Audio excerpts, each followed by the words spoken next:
अगर आपको भी अपना खुद का क्रिप्टो प्रोजेक्ट शुरू करना है तो आपको कुछ बातों को ध्यान में रखना चाहिए। इस सीरीज को आज हम शुरू करने वाले हैं। तो आज का पहला चैप्टर है, आज हम सीखने वाले हैं कि क्रिप्टो में अगर आपको शुरू करना है तो सबसे पहले आपको कुछ नियम को ध्यान में रखना जरूरी है। ये क्रिप्टो के रूल्स जो है अगर आपने फॉलो कर लिए तो आपके फेल होने के चांसेस ऑलमोस्ट 0% हो गए। इसके साथ साथ कोई गवर्नमेंट या कोई भी पर्सन आपको लीगली कोई भी कुछ भी टच नहीं कर सकता है। तो इस वीडियो को ध्यान में देखिए।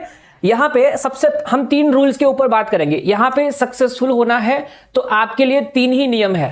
पहला नियम यह है कि जो हमारे इंडियन गवर्नमेंट ने जो रूल्स दिए हैं कि भाई आप अगर कोई भी क्रिप्टो की डील कर रहे हो तो उसमें 30% का टैक्स और 1% का टीडीएस आपको पे करना है, तो ये आपको पे करना पड़ेगा। अब आपका सवाल ये होगा कि भाई 30% का टैक्स अगर हम पे करेंगे तो हम कमाएंगे क्या? ये उन्हीं लोगों के लिए है जो सेंट्रलाइज एक्सचेंज में डील करते हैं, और ये जो क्रिप्टो है वो कहां पे लेते हैं? बैंक में। आप अगर सेंट्रलाइज एक्सचेंज में क्रिप्टो को ले रहे हो और उसका विड्रॉल जो है वो आप बैंक में ले रहे हो, बैंक में कैसे लेंगे आप? किस करेंसी में? आईएनआर करेंसी में। अब अगर आप इस तरीके से अगर आप काम कर रहे हो, बैंक में ले रहे हो, तो आपको 30% का टैक्स और 1% का टीडीएस पे करना होगा। इसमें कोई दौराई नहीं है, आपको करना ही होगा, कोई सॉल्यूशन नहीं है।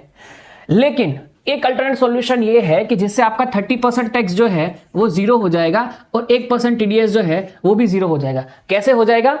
आप जो भी डील कर रहे हो, जो भी क्रिप्टो में आपका हो रहा है, उसमें 2 चीजें होती है, एक डिसेंट्रलाइज एक्सचेंज और एक सेंट्रलाइज एक्सचेंज।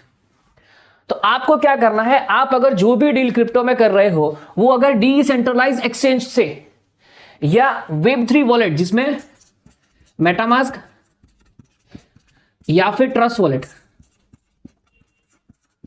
इस तरीके से अलग अलग वॉलेट्स है, ट्रस्ट वॉलेट है, ट्रोनलिंक प्रो है, अगर आप ऐसे वेब3 वॉलेट में डील कर रहे हो तो गवर्नमेंट के पास कोई भी प्रकार का ट्रैकिंग नहीं है। अब गवर्नमेंट के पास ट्रैकिंग नहीं है तो आपको टैक्स पे नहीं करना है। अब इसका एक एग्जांपल मैं बताऊं कि अगर आप टैक्स पे करने जाएंगे भी तो वो बोलेंगे कि भाई कहां पे है, आपने कहां पे अर्निंग किया है। तो बैंक में क्या होता है, बैंक में आपका केवाईसी होता है। केवाईसी में आपका आधार और पैन होता है।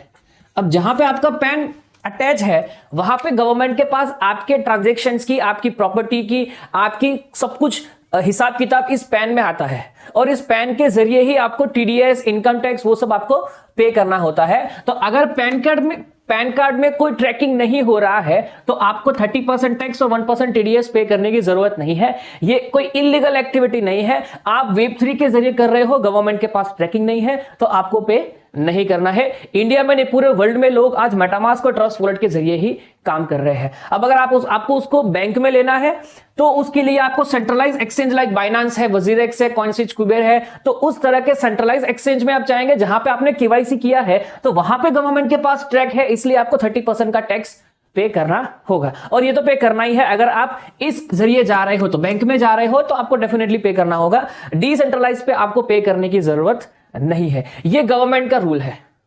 अब इसके अलावा मेरे 2 और रूल्स हैं, वो आपको फॉलो करने हैं आपकी सेफ्टी के लिए। सबसे पहला है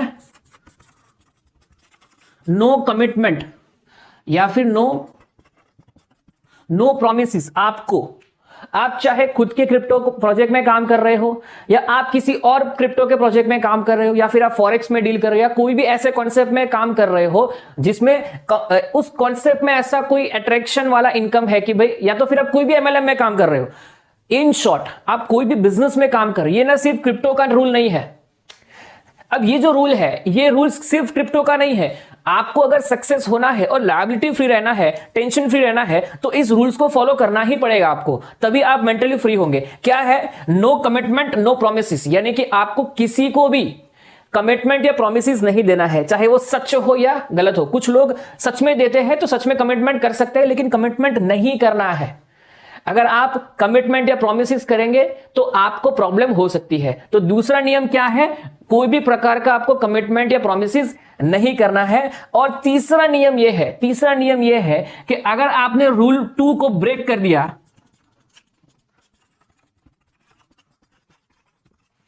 अगर आपने रूल 2 को ब्रेक कर दिया गलती से, तो आपको रूल 3 फॉलो करना होगा कि आपने जिस पर्सन को कमिटमेंट दिया है उस कमिटमेंट को फुलफिल करना होगा। तो बस यही 3 रूल्स है, इसके अलावा कोई रूल्स नहीं है सक्सेस के क्रिप्टो में। तो हम फिर से उसको रिवाइज करते हैं। क्रिप्टो में अगर आपको अपना प्रोजेक्ट शुरू करना है या क्रिप्टो में काम करना है तो 3 नियम आपको ध्यान में रखने हैं। सबसे पहले 30% टैक्स और 1% टीडीएस जो गवर्नमेंट ने जारी किया है वो आपको पे करना है। अगर आप सेंट्रलाइज एक्सचेंज में अपनी बैंक अकाउंट में ले रहे हो INR करेंसी में, तो आपको 30% का टैक्स, 1% टीडीएस पे करना है। क्यों?